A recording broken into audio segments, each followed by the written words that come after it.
change your campaigns forever. My name is Callie, and I'm here to kick things off and get some of the logistics out of the way. So just for the record, today's webinar is being recorded, and following the completion of it, I'll be sure to send around the slides and the recording for your review and if you want to share with any colleagues. We'll also have dedicated time at the end of Larry's presentation for Q&A, so please submit your questions through the chat box, and also if you want to use the hashtag PPC2015, you can share them via Twitter. Go ahead, Larry. So for those of you who are not familiar with WordStream, we are a search marketing software provider with free and paid tools to help you grow your AdWords and Bing campaigns. So, if you're looking to master your PPC skills, definitely check out our PPC University online at wordstream.com/learn. Again, we encourage you to definitely join in the conversation on Twitter using our hashtag PPC2015. We also would love for you to follow us at WordStream, and definitely follow Larry too, as he always is sharing lots of insights. So to introduce today's presenter, we're lucky enough to have Larry Kim on the line. He's our founder and current CTO. He's our leader of Quality Score Rebellion. He's also the most influential PPC expert 2 years running, named by PPC Hero. He's been cited in over 10,000 publications and is definitely very visible and speaks at a lot of industry events. And he's a recent new dad with PPC Kid about 8 months ago. So I'll hand it over to Larry. Thanks, Callie. Happy New Year, everyone. Happy New Year, WordStreamers. This is my first webinar of the year, and it's great to be back. Just before jumping into everything, we have a poll question regarding this webinar, and the question is, how do you feel about all these new features in Google AdWords? And just curious to take the temperature of the people here today. Are you feeling sort of more on the overwhelmed side, more on the excited side, or just indifferent? I'm just curious to see what's out there. Curious to hear your thoughts there. Hey, okay, so it looks like about 50% of our audience is overwhelmed, while 20% is pretty excited about all the changes, and then we have the remainder kind of indifferent, probably a mixture of both. Great. I was always wondering what this would be, so now I know. Yes, let's move along. WordStreamers in the last year, Google has released hundreds of new features. And, it's pretty hard to keep up. It's essentially a full-time job. It's not only is it hard to just keep up with the features, but complicating matters is that sort of only a fraction of these features actually get announced. Oftentimes Google just updates the platform and overnight and never even mentions all these new things. And so and I'm guessing most of the people on the call today aren't like me, checking AdWords every day and reading the AdWords blog every day. So I thought maybe it would be helpful to kind of recap the last year in terms of summarizing the most impactful changes that I think you should know about in AdWords, so that you don't have to read every single feature that comes out or search for them in the tool. So that's kind of the idea of today's webinar, and how does one go about deciding which among these hundreds of new features are sort of the most impactful, best features of 2014. And no, I didn't just pick my own personal favorites here. Basically, I crowdsourced the question. So I have a decent following on Twitter, and so I just asked the question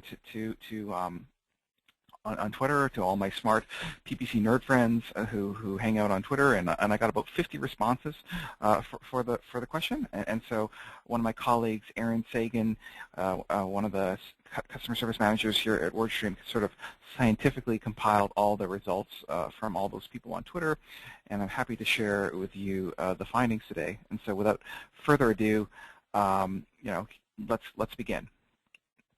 And just a question, is the audio okay, Callahan? Is everything okay? Yeah, most people can hear. We're just having, one or two people that are having difficulty. But if you're having difficulty, we definitely encourage you to dial in via phone. And you can find that over on the audio section. I'll try to speak up a little bit too. Uh, at the top of the list, number 7, we have something called ad customizers. So what the heck are ad customizers, and why should you care about these things? Well, ad customizers is a new technology allowing you to adapt the text in your text ads based on the user's search. So the most simple example of where you would use an ad customizer is something called a countdown. So imagine that you're like, some kind of a retailer, or you're selling something, you have a limited time offer, and you want your ads to say something like, hurry, sale ends in X days, where X equals sort of the difference between, today and whenever the sale ends. Now, limited time offers, these are super important in advertising. Like, think of all the ads that you see like everywhere. They always expire. And so what are they trying to do there? They're trying to create a sense of urgency. So yes, it's possible that you have something that people want to buy, but why should they buy from you today rather than next week or next month? And so that's where the sort of the limited time offer comes into play. It creates this artificial sense of urgency. And so previously, if you wanted to do something like, sale ends, today or something like that, it was very difficult. You actually have to go into AdWords every day and update the ad copy of your ads. And even that didn't work because, people are in different time zones. It was just a total mess, and long story short, the new thing here, this ad customizers, it's these new dynamic ad parameters. You see how, like, where I'm writing this ad in this screenshot, I just enter that curly brace and then equals, and then I can just enter some syntax around when I want to end the sale, and then the actual value of that text will be automatically inserted by the AdWords platform depending on when the person does the search. Just one crazy hack here, one crazy kind of a tip relating to these countdowns. And so I did some research internally with these ad customizers for a couple of my clients, and what I found was that the conversion rates of the ads increase the closer you get to the end of a sale. Now, intuitively, that makes sense because people, it's like, oh my God, sale ends today. I need to buy now. Like, intuitively it makes sense, but we saw a pretty sizable difference, like, up to 30% increases in conversion rates, like as you get towards the ending of the sale date. So one crazy idea that a few of my clients are doing is this notion of a perpetual sale. So that's kind of my own, I call it the perpetual sale. Essentially what this does is for example, you could set up your ads to have some kind of a sale that always ends next Friday, and then it starts again, next Monday, and thereby, used by GoDaddy, which, like, whenever you visit GoDaddy's site, there's always a sale on domain names, but they just keep doing that. It's the same product, but they keep doing that to create some kind of a sense of urgency. So that's the ad customizer basic usage. I just wanted to highlight a little bit more advanced usage of this ad customizer. What if you are a retailer and you have like 10,000 products, and some of the products have variable discounts, like 5% off of trainers and 10% off of boots or whatever. Like, can you imagine how hard that would be to manually go in and change all those ad copies to make them more compelling and urgent? And so now what you can do with these ad customizers is there's a more advanced usage of ad customizers where you upload a list of products and the discount and the sale end date, and what it'll do is it'll just suck in the correct values and show it, and so this is much easier to manage than having to do this on your own. And this is specifically for merchants using like the Google Shopping stuff. Okay, so that brings us to number 6 on the list, which has to do with callout extensions. What are callout extensions? Well, it's a new ad extension. It's a little bit tricky, a little bit complicated. To do this, I'm going to show you an illustration here for a search on car insurance. And notice how there's a difference between the Geico ad and the Allstate ad. So the Geico ad has 2 lines of text. So 15 minutes could save you whatever savings, full stop, get free car insurance, quote now. So those are actually 2 lines of text that have been kind of concatenated into one line, but it's basically the description line 1 and description line 2. Allstate, on the other hand, has safe drivers can save more, find a plan that fits your budget, so that's kind of the add line 1 and line 2. But then they have these 2 additional lines of text, okay? And so the first line, they look very similar. The first line has a bunch of benefits, but they're not clickable. See, it has a switch and save, $498 per year, many discount offerings, multiple policy discounts. Those are called call-out extensions. So it's very similar to site link extensions, with the one big difference: there is no link. So like, you can't click on those things to get more, to go navigate to some page. Site link extensions are not new; those have been around. Are those little call actions that are clickable? So, to summarize, it's call-out extensions are this additional line of descriptive text that you can use to sort of play up some of your offerings in terms of the features and benefits of the product that you're selling.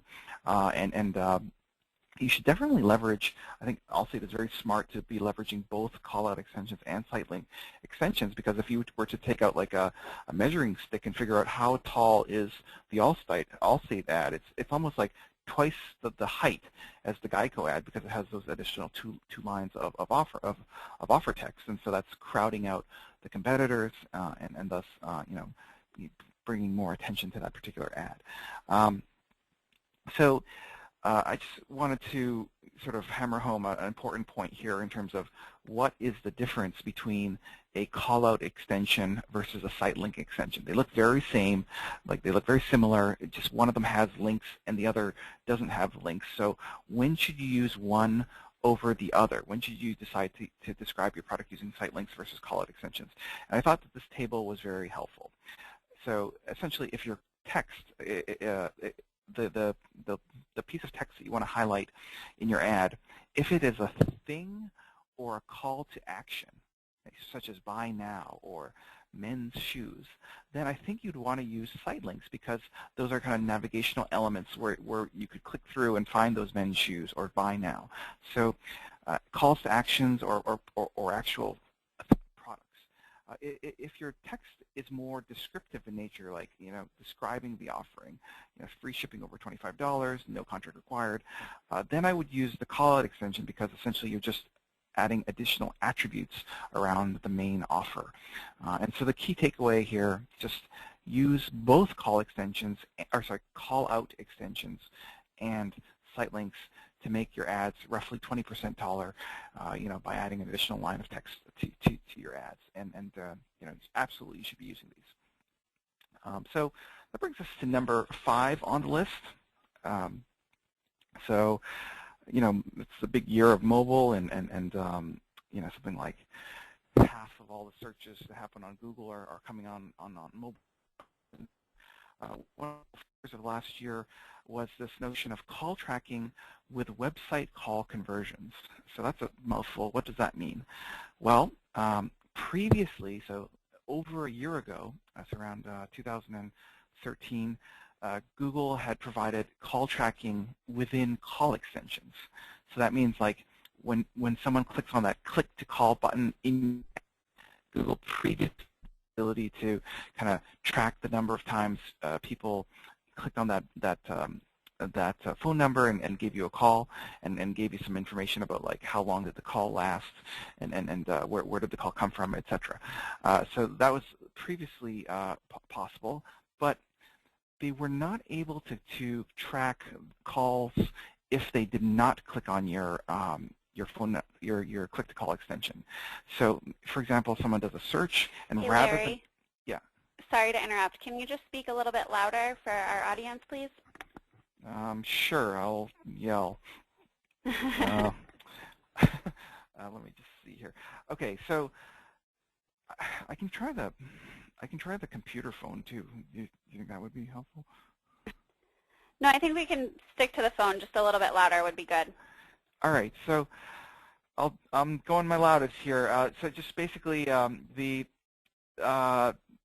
there was a problem with the call tracking in that what if someone was to search for your ad and then click on the ad, but then call your website, call your business based on the phone number that's on the website, as opposed to calling straight through from the call extension in your ad. And so that was not previously trackable. That has changed in the last year. Google has released this new thing, this website call conversion tracking. And so what that'll do is it'll make it so that when people get to your website from search ads, it will change the number on your website to be a forwarding number, so that you can then track to see how many of the calls that came through to your business were referred through by AdWords. Hopefully that makes sense. Basically, how do you set this up? In AdWords, it's a little bit complicated. I'm not going to say that it's easy because it's not. Basically, what you do is you go into the conversion tracking tools in AdWords, and when you set up a new conversion type, you specify something called a Google forwarding number on your website. So that's new.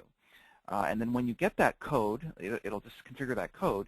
You just put that JavaScript sort of in your web pages, and wherever you load the phone number, like wherever you place the phone number on your website, like on the header or whatever, you put this little JavaScript code on it that'll kind of replace the number. So it'll switch the number with a trackable number so that we can figure out whether or not your ad campaigns are providing return on investment from mobile or not. So that's kind of the feature in a nutshell. I think it's kind of cool because you can understand, those calls from searches. Like so many searches are on mobile these days, and more of the conversions are happening offline, like in the real world phone calls, that kind of thing. Another cool thing about this feature has to do with the ability to then view those call conversions in AdWords. So that JavaScript then phones home to the mothership AdWords and just kind of it lets you keep track of the call details in terms of the number of phone impressions, the number of phone calls, the phone through rate, PTR, the cost per phone, CPP, and other metrics. You can load those into AdWords and see that information so that you can do better bid manipulation and better optimizations for your account. Hey Larry, I have a quick question that came in that is applicable to this. So someone wants to know if this is just works on mobile. Does it work on mobile and desktop? Like the phone conversion, phone numbers. Oh my goodness! This thing here works on desktop and mobile. So regardless of how, like, just say you're at your desktop computer, okay, and you do a desktop search for bakery, okay.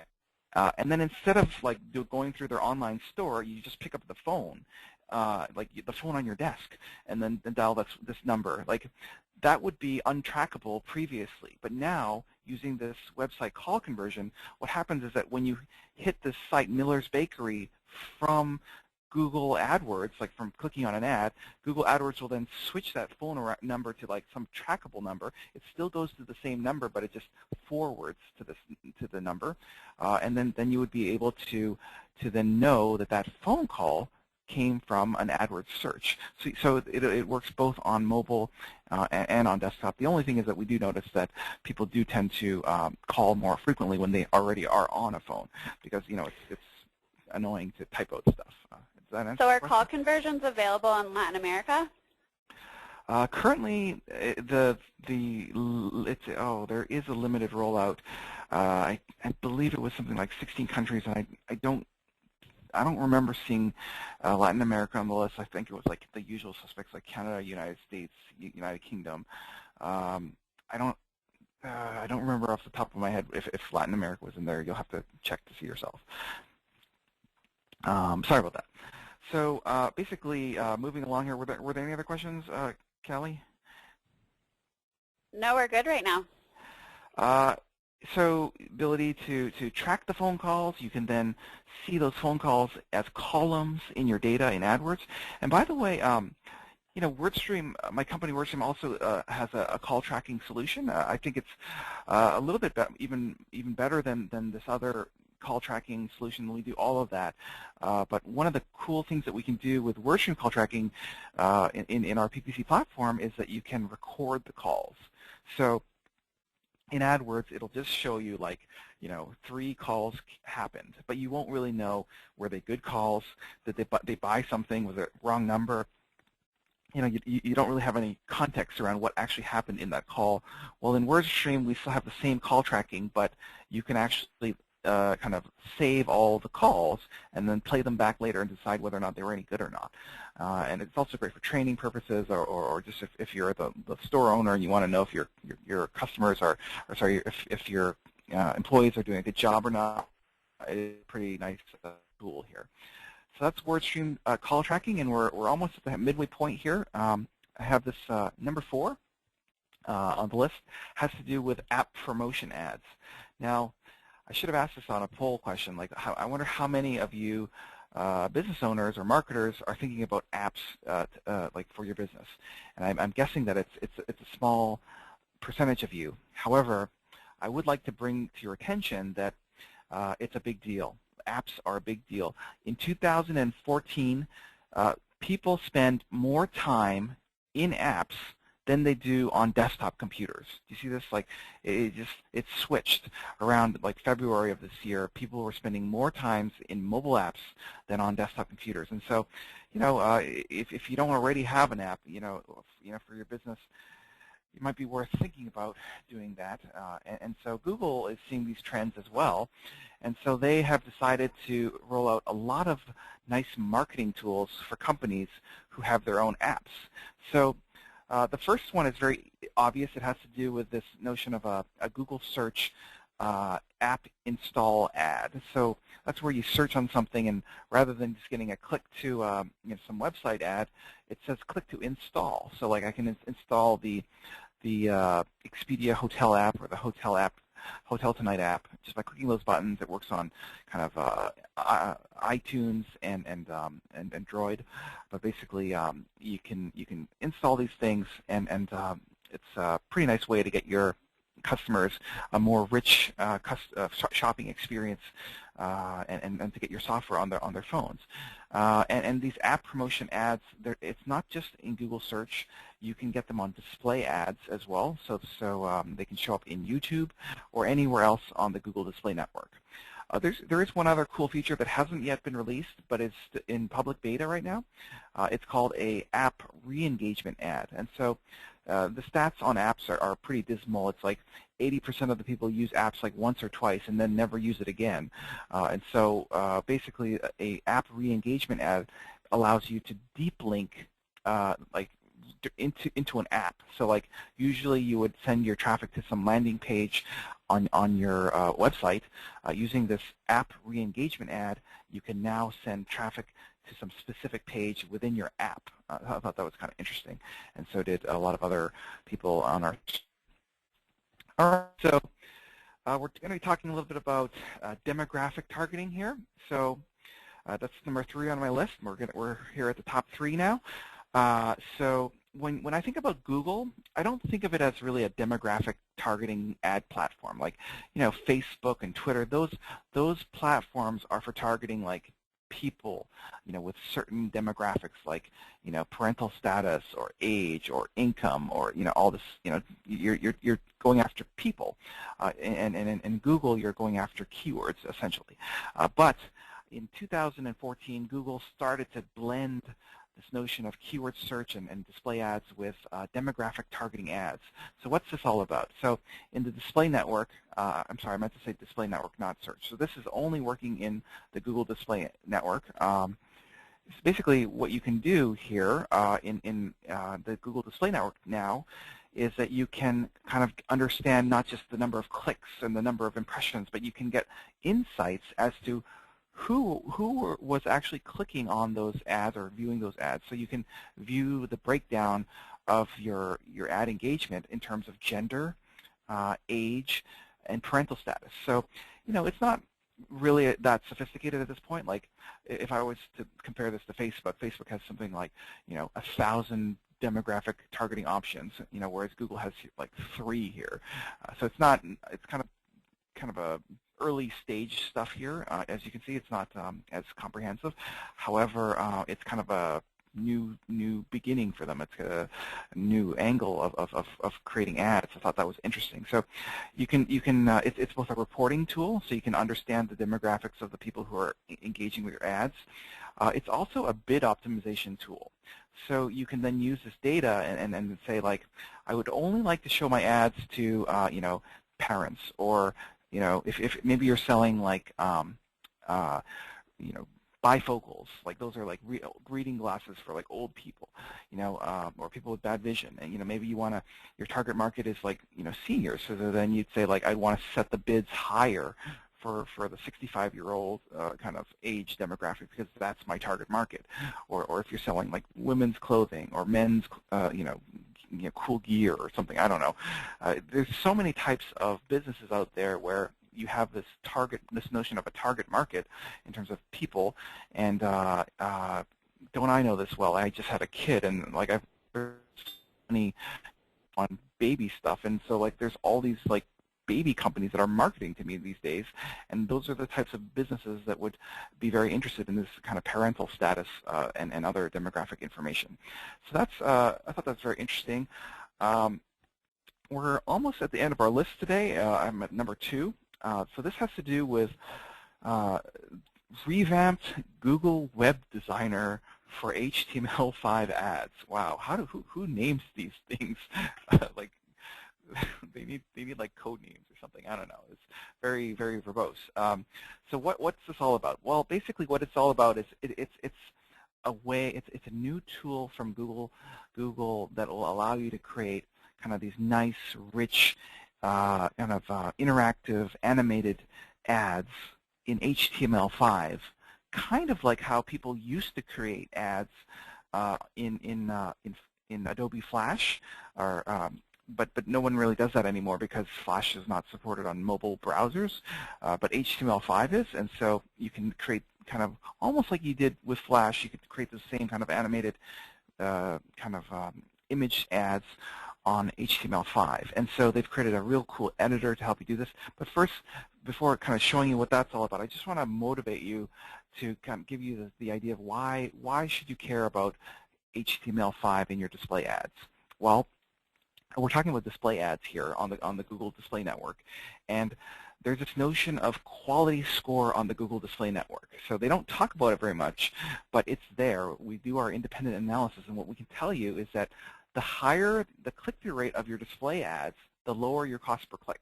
And conversely, the lower the click-through rate of your display ads, the higher the cost per click. For every 0.1 increase or decrease in click-through rates, your costs go up or down by 20% on average. So that's like a really important point. So when you're doing this display advertising, I think what you prefer to do is, in terms of strategy, is to have high click-through rates. Sure, you're going to pay for more clicks, but those clicks that you do pay for will be much, much cheaper. So how do you get these higher click-through rates on your display ads? And the answer is easy. The ad quality on the Google Display Network is terrible. 67.5% of display, quote-unquote, display ads on the Google Display Network aren't actually images. They're just text ads kind of masquerading as image ads, like these ads here. And so these ads do very badly.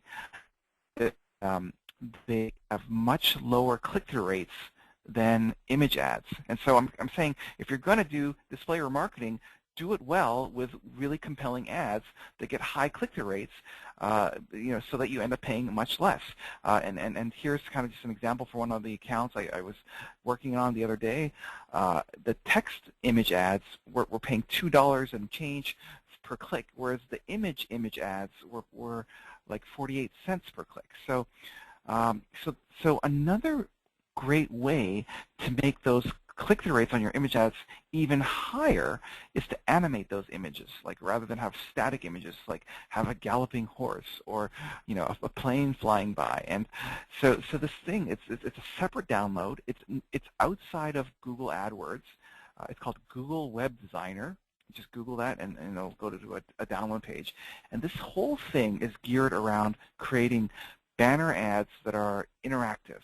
Now, I'm not like I'm not an awesome designer, but I was able to muck around with this thing and, do a little bit of stuff. And if I spent more time on this, I'm sure I could really master this. But I just thought it was a really cool tool to be able to create HTML5 animated ads without having to know code, and that's supported, of course, in Google Display Network. So that's our number 2 on the list. And we saved the best for last here.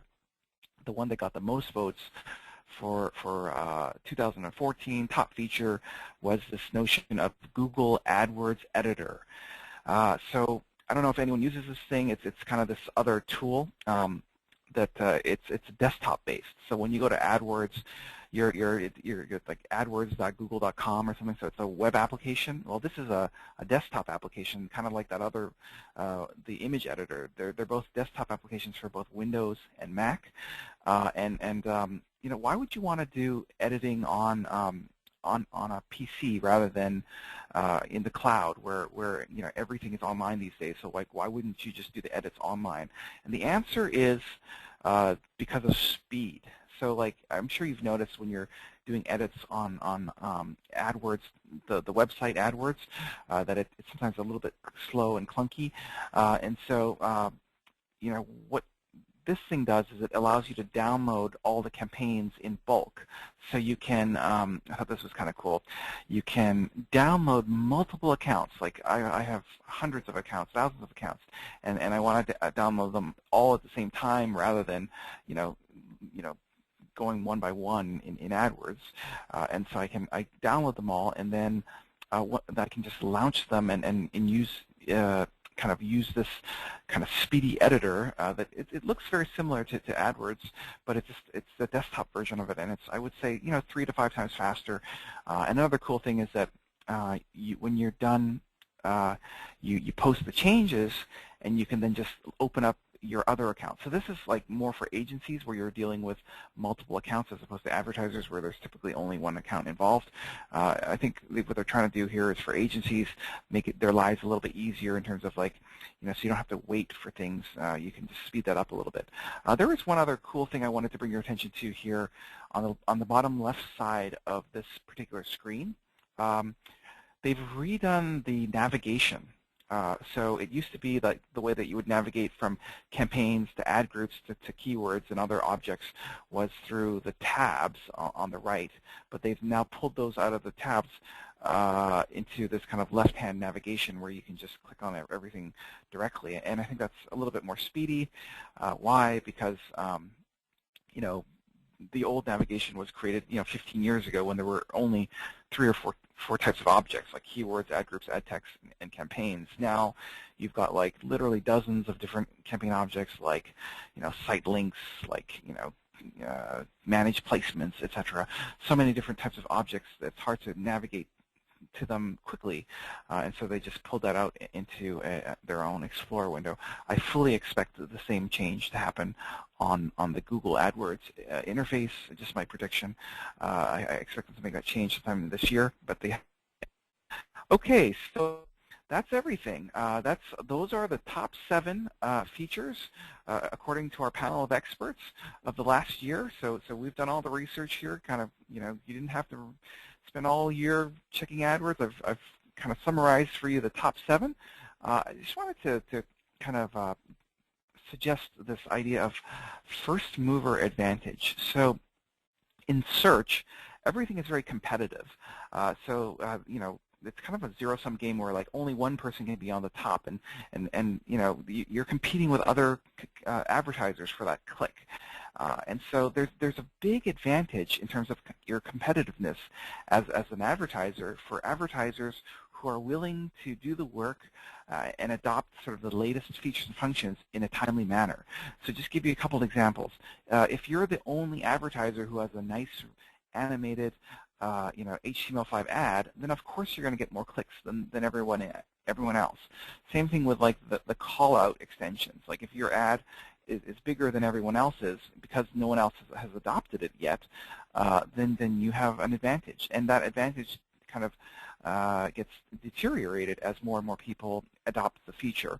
And so I just wanted to say here, big advantage for people who are willing to do the work and be the first to do these. These are all relatively new things that you should be checking out. Okay, so Callie, that's all I had. Do you want to talk our folks through some of the offers that we have for them today? Yeah, absolutely. So today, as Larry mentioned, we have some offers for you that I'm going to launch onto the screen. And if you just answer those, we will be sure to follow up. So the offers that we have are a free live demo of the WordStream Advisor. We also are offering a free one-on-one AdWords assessment. And if you don't need anything at this time with your PPC, no help, just choose that as well. And while you're answering that, Larry, let's hop into some more questions that we weren't able to answer while you were talking. So the first one is, are there different regulations across other countries when it comes to ad customizers for like the sales that you can promote within the ad? Oh dear. I'm not an expert on that particular question. I'm sorry. I would just, yeah, I know like Europe has like all these rules about contests and things. You know, well, out here, say in Canada, like you shouldn't have any problems. I don't know about the international rules. Sorry. Okay. Do you know where we could direct people to find that information by chance? You know, this is a little bit outside of my area of expertise Okay. in terms of like foreign contest rules and stuff like that. I don't know. Okay. Next question. Do you have to have a top position in order for callout extensions to appear under your text? That's right. They will appear in desktop and mobile. Only on desktop it'll show up in the top 3 positions, and on mobile there are only two positions, so it'll show up in the top 2. So that means that you know, you have to have a high ad rank, meaning a good combination of quality and bid to be eligible. Okay. After you enable Google call forwarding, there's a lag before AdWords will give you the Google call forwarding number. So is there any idea what the metrics are that will trigger that? Is it clicks, time, spend? Oh dear. Again, I assume that all of the metrics will show up in your AdWords within 24 hours. That's kind of what they say. It's not. You're right. It's not real time because it's not happening on these computers. It's like these phone systems, and then they have to kind of update this information, and it just takes a little while to get the data back into AdWords. But you know, within 24 hours, you'll see all the stats. So just set the date range to like yesterday, you know, and then the numbers should work out. Okay, great. Next question. We have a few audience members who use Google AdWords Express, and they're curious if the features that were kind of talked about today are available in AdWords Express and AdWords. So AdWords Express is a different product. It's for much smaller businesses, and you know, it's AdWords Express is kind of a Google does it for you. So they take care of all the ad copy curation, and they automatically write the ads for you based on scanning your website. So like all of these particular features that I was talking about today are for Google AdWords and also in WordStream. They're not really part of Google AdWords Express. Okay. Is there a text limit for that? And following up on that, is there a percentage that can be text so that the ad will limit spam? Can you repeat the beginning part of the question? It was just cutting out a little bit. Yeah, absolutely. Is there a text limit for image ads? Oh, no, there is no text limit on image ads on the Google Display Network. That's very interesting because you know, in text ads, of course you're constrained to the number of to having a you know, like 120 characters total or something like that. It's like a small number of words. And also in Facebook advertising, there's a limit that says that you can't have more than 20% text on your ads. but there's no such limitation on the Google Display Network. Okay. So some people are kind of talking about click-through rates with low conversions, and they're curious on what some different factors are that could lead to higher conversion. If someone has a high click-through rate but low conversions, is Yes. that the question? Yeah. Well, this will sound kind of I don't know. This might sound a little obvious, but you know, the key thing here is to change your offer. I mean, essentially, if a lot of people are clicking on the thing, it means that it means that the pitch is resonating with people, but the the actual sale, like the offer, is not going through, and so you might want to rethink that alignment in terms of changing the offer. Okay. Now we have time for one or two more questions. So the next question is, when using the AdWords keyword tool, are there kind of limitations with how many searches per month can be shown, can be shared? I'm not aware of any limitations, but been crawling it or something. Like, I haven't like pushed it to the maximum.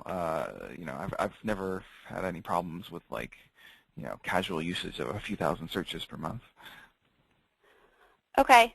Now going back to the click-through rate, the high click-through rate with low conversions, we have a follow-up question about changing the landing page or the ad copy. Would that help with the high conversion, high click-through rate and low conversion? Yes, absolutely. That is exactly what I'm saying. And then when I say change copy or like, try thinking in terms of big things, like not just like the punctuation or the capitalization of letters. You know, those are like small little changes that aren't going to make a huge difference. I'm suggesting like maybe you change like what you're offering, like what it is that you're selling, or giving away for free. Like, think about like what other types of things could people be interested in, and try those out. An easy way to do this is to ask your customers one question. So like when they fill out a form, just have a little field that says, what were you hoping for us to help you with today? And have them write down sort of what their expectations were, and then try to make sure that what it is that they're asking for aligns with what you're offering. You would be surprised to know how often kind of what you're offering and what people are asking for are out of alignment. Great. We have some questions regarding the WordStream Advisor product and wanting to learn a little bit more information on the long-tail keyword functionality and features that we can offer. So some of the key features of WordStream are, so definitely we do a lot of keyword research and grouping, and that's kind of how we got started many years ago. But we've grown, so like we have this trillion keyword database and some pretty heavy-duty power tools for doing keyword research. But over the last few years, we've kind of grown quite a bit from there. So we have some landing page software where you can, visually design landing pages and host them. We'll host them for you, so that you can create more professional-looking landing pages. Another key feature has to do with call tracking. So like this ability to record the calls that come in through AdWords, either directly from call extensions or from people who search and end up on your website and end up calling your phone number. Okay, great. And one final question in regards to YouTube ads. What are the best ways, best practices that you can track your ROI through the YouTube ads? YouTube ads? I mean, that's just it's just the TrueView ads that you run in AdWords. You're just running campaigns just like you would for any other Google Display Network campaign. It's the same metrics of cost per click and cost per conversion and conversion rates and view-through rates that you would manage for the other types of campaigns. I think it's pretty similar. Great. Well, I think that's all the time we have today, so that concludes today's webinar. Larry and I would like to thank you for your time and definitely encourage you to follow up with any questions or concerns that you may have. You can email us at marketingteam@wordstream.com, or definitely follow up with Larry on Twitter @LarryKim or even @WordStream. should you wish to discuss anything in more detail. And again, we'll definitely be circulating the presentation and slides following just later on today. So thanks and have a great day. Thanks, everyone. Have a good day. Bye.